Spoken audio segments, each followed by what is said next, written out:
Creativity disappears because people learn that being original is dangerous. They do not learn it all at once. Nobody gathers the children into a room and says, "Today we begin the sacred work of crushing your creative instincts." That would be too honest, and honesty ruins many fine bureaucratic traditions. Instead, the lesson arrives through small humiliations. A child draws a strange animal with 7 legs and someone laughs. A teenager writes a poem with too much feeling, and the room becomes cruel. A young musician posts a song before he has mastered his voice, and the comments remind him that the internet is a machine built to turn insecurity into sport.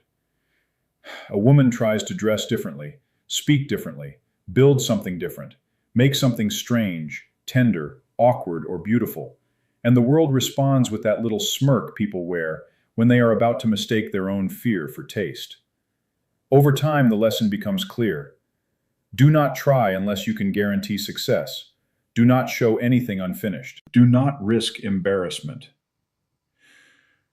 Do not become visible before you become impressive. That is how creativity dies. It is rarely murdered in one dramatic blow.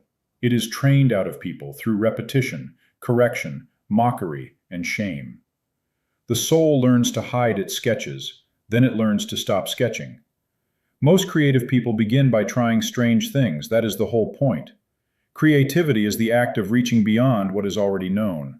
It involves fumbling, guessing, testing, revising, and looking ridiculous in public before the form arrives. A painter makes bad paintings before a good one appears. A writer produces stiff sentences before language begins to breathe. A builder measures wrongly. A singer misses notes. A founder launches something that nobody wants. A craftsman ruins material. A dancer looks awkward before grace descends. Failure is not an interruption of creativity. Failure is the soil. But society often treats early failure as final evidence. It looks at the first ugly draft and judges the whole person. It sees the crooked table and declares the craftsman hopeless. It hears the cracked note and decides the singer should stop. It reads the first clumsy page and laughs as though clumsiness were a moral crime. This is foolish. It is also deeply destructive. A creative person is usually someone willing to be bad at something long enough to become good. That willingness is rare. It takes humility. It takes courage. It takes a strange inner fire that can survive awkward beginnings. Yet that is exactly the quality society punishes. We tell people to be creative, then mock them for the necessary evidence that creativity is happening. That is like planting a garden and screaming at the dirt for being dirty. The dirt may wish to file a complaint, and frankly, it has a case. Every beautiful thing begins in an unworthy form. The cathedral begins as a sketch. The novel begins as a sentence that may need mercy. The song begins as a few notes searching for a home. The sculpture begins as a block of stone that has not yet confessed its shape. Even a life begins as weakness, dependency, and noise. No one looks at a baby and says, "Disappointing, poor walking technique." We understand, at least for a while, that becoming takes time. Then the child grows, and our mercy becomes strangely selective. We stop seeing beginnings as beginnings. We begin treating beginnings as verdicts. This is one of the great reasons creativity disappears. People are judged by their failures before their failures have had time to teach them. They are mocked at the exact moment they need protection. They are laughed at while still learning how to hold the instrument, the tool, the brush, the sentence, the idea, the vision. And so they retreat. They choose safety. They choose competence. They choose the known thing, because the known thing does not expose them. They become practical, but not alive. They become agreeable, but not luminous. They learn to fit inside the approved shapes, because approved shapes attract less ridicule. Soon, the creative instinct goes quiet. It does not always vanish. Sometimes it waits. It hides beneath sarcasm, distraction, busyness, and responsible adult behavior. It waits under spreadsheets, laundry, errands, and the small, noble dullness of ordinary survival. It waits for someone to say, "You can begin again." But many people never hear that. They carry a private graveyard of abandoned selves. The painter who stopped painting after one cruel teacher. The writer who stopped writing after friends mocked the first story. The builder who stopped building because the first attempt collapsed. The singer who stopped singing because one person laughed at the wrong moment. One laugh, delivered with enough precision, can do the work of a whole committee. That is why we must be careful. We do not always know when we are standing near the beginning of someone's becoming. A person's first attempt may look unimpressive because first attempts usually do. Early work is often awkward, excessive, sentimental, imitative, stiff, or strange. It may have too much of one thing and not enough of another. It may wobble like a chair built by a philosopher. But hidden inside that awkwardness may be the first sign of a genuine gift. If we judge too quickly, we may crush the seed before it has the dignity of becoming a tree. This does not mean all criticism is wrong. That would be sentimental nonsense, the kind that wears soft shoes and knocks over the furniture anyway. Creative people need standards. They need discipline. They need honest correction. Without judgment of the work, there is no mastery. But there is a difference between judging the work and condemning the person. There is a difference between guidance and mockery.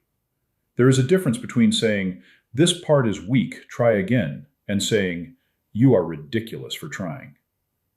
The first can help someone grow. The second trains someone to hide. A culture that mocks early failure will produce fewer artists, fewer builders, fewer inventors, fewer thinkers, and fewer people willing to bring strange beauty into the world. It will produce competent consumers and terrified performers. Everyone will polish their image. Few will risk the first draft. That is a tragedy, because creativity requires exposure. To make something is to reveal what you value. It is to let other people see your taste before it has matured, your skill before it has strengthened, your hope before it has armor. Creation is vulnerable because it carries the mark of the maker. A person who creates is saying, "Here is something I brought out of myself and into the world." That should be treated with seriousness, even when the thing is flawed, especially when the thing is flawed. Flaws are signs of contact. They show that the person has touched matter and tried to shape it. The crooked line, the weak paragraph, the uneven melody, the awkward video, the clumsy first business, the homemade dress, the strange little sculpture on the shelf that looks faintly like a haunted potato. These are signs that someone has begun, and beginning is sacred. The world needs more people who begin. It needs more people willing to risk the visible stumble. It needs more people who can say, "I made this badly, and now I will make it better." That sentence contains more greatness than 1,000 perfect complaints from the bleachers. The critic who never creates is often very polished. Empty silver shines nicely under the right light, but the creator has mud on his hands. That mud matters. So we must learn to judge differently. We should judge with an eye toward becoming. When we see someone fail, we should ask what the failure reveals about their direction, their courage, their willingness to learn. A failure born from laziness is one thing. A failure born from brave experimentation is another. The first may require discipline. The second may require encouragement. Do not confuse the two. When someone tries something new and fails, they have given you a glimpse of their courage. They attempted a form of life that most people avoid.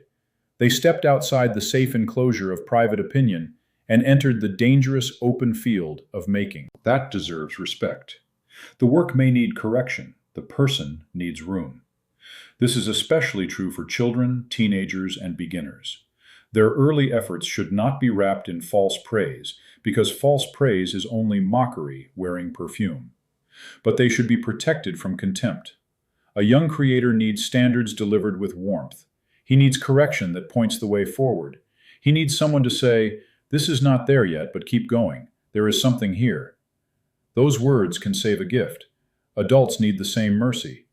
Many people are trying to recover creativity after years of obedience, exhaustion, and fear. Their first attempts may be rough because they are reopening a sealed room inside themselves. Dust comes out first, treasure later. Let them begin. Let yourself begin. Do not demand greatness from the first effort.